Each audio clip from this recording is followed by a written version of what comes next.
We began day 4 by meeting at the Tucamcari Convention Center. We then took the time to take a group picture, one of only a few that we took during the week-long trip. I also took the opportunity to interview one of Hoondog Performance Group's leaders, Greg Autry. Were you involved in the planning of this? Yes, so the Hoondog is a group. We have a rather large group. The core groups, Charles Jones, Kurt Anderson, Paul Rocha, and me, Greg Autry, and then we have a lot of other people that help us out that are also involved with it. I do the website for Hoondog.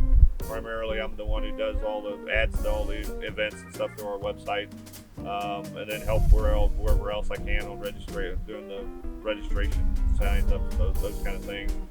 The rest of the guy, we just all chip in and do what we need to do to make things happen. So far, with your experience on this trip, how does it compare to the last one in 2020? No, it's much better. Of course, we have tons more cars. We averaged about 20 to 25 cars, depending on what section. But this one, with at least 10 to 12 more cars, plus other Mustangs on top of that, it's been really, really good. We've been much more organized.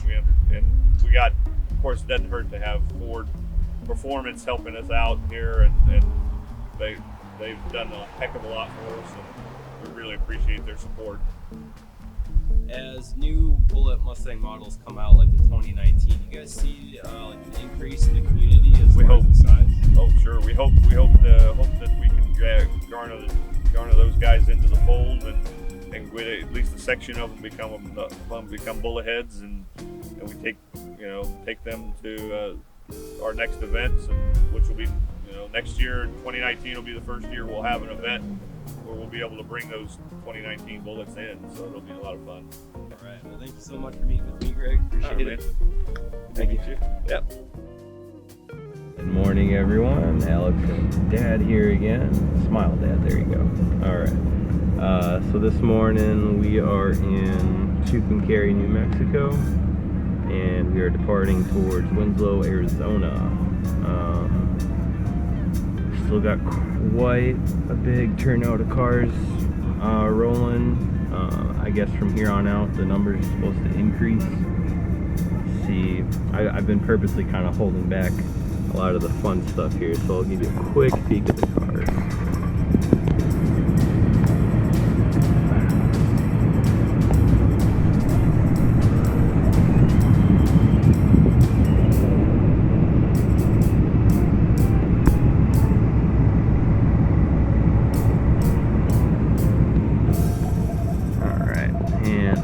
If I can see it.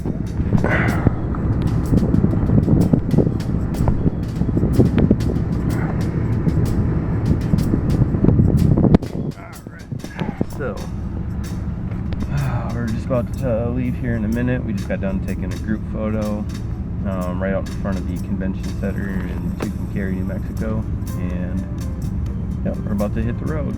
We had a nice time last night. Most of the people stayed at the Blue Swallow Motel. And we unfortunately weren't able to reserve a room in time, so we just stayed at a Best Western, but we hung out with the guys till maybe 10 o'clock at night or so and had a good old time. So looks like we're rolling out now. I'll see you later.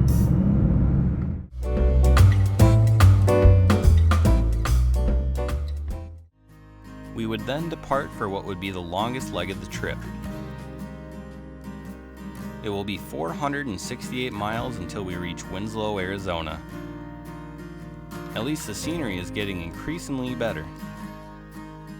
We would also take some time to drive on the actual Route 66 today. Although we mostly drove interstate highway during our entire trip, today we got the opportunity to drive on the old original Route 66. Just 2 lanes stretching for countless miles. No opportunities for passing here. I felt like a pioneer during the 1800s, traveling west in search of new life and new opportunities. It was a great day for cruising, especially if you had the Bullitt soundtrack handy like Dad and I did. Our first stop of the day would be at the Route 66 Auto Museum in Santa Rosa, New Mexico. This place was packed full of goodies. So much stuff to look at. Model cars, t-shirts, wall decor, you name it, they had it. I can't tell you how frustrating it was to come across places like this knowing I wouldn't have any money to spend on frivolous collectibles. Because that's kind of my thing. Maybe next time. 116 miles later, we would find ourselves gearing up for lunch at Rudy's Barbecue. After lunch, we would make a quick visit to Power Ford, where some servicing was done on a few cars. Then, we were back at it. We would then be on the road for another 115 miles until our next stop. Again, a gorgeous drive. To me, this is what I think of when I hear Route 66, driving this leg of the trip. If you like mild traffic conditions, driving straights, and relaxing with some cruise control, then this was your favorite day of the trip. Finally, we reached the next stop, an Indian marketplace.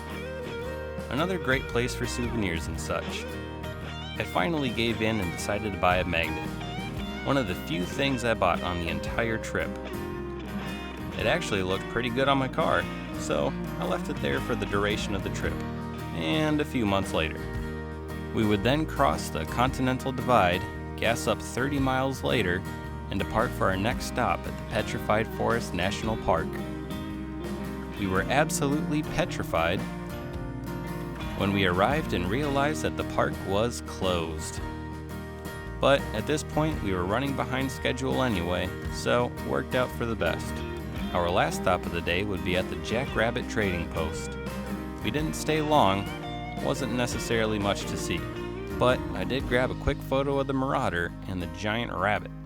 Who you got in the best 0 to 60 here?